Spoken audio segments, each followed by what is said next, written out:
কিন্তু আমার একটা প্রমিসও ছিল যে আমি চ্যানেল 24-এই আগে আসব। সেটাও আমার একটা কারণ। ফার্স্ট, যখন রমনা থানায় উনি যখন কেসটা ফাইল করেন, উনি কিন্তু ইউডি মামলা হিসেবে ফাইল করেন, unnatural death, which is suicide or accident. It is suicide. এবং সুসাইড কেন আপনি জিজ্ঞেস করছেন? তো ও মেন্টালি ও সুসাইডাল বাই নেচার। ও আগে আরও 3বার সুসাইড করেছে। আপনারা যদি চান আপনার মেট্রোপলিটন হসপিটালে গিয়ে রেকর্ড চেক করতে পারেন, ওখানে 2বার ওর সুসাইডের রেকর্ড আছে।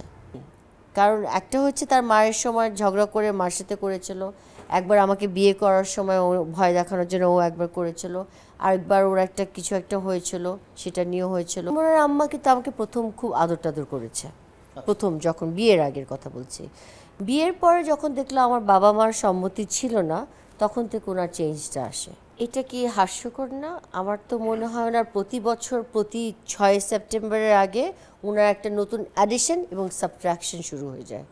উনি একটা কিছু কমায়, একটা কিছু বাড়ায়, এক একবার এক একজন মারে। একটা মানুষকে কতভাবে মারে মানুষ? অনিচ্ছা। এত নোংরা কথার জবাব ছিল না আমার।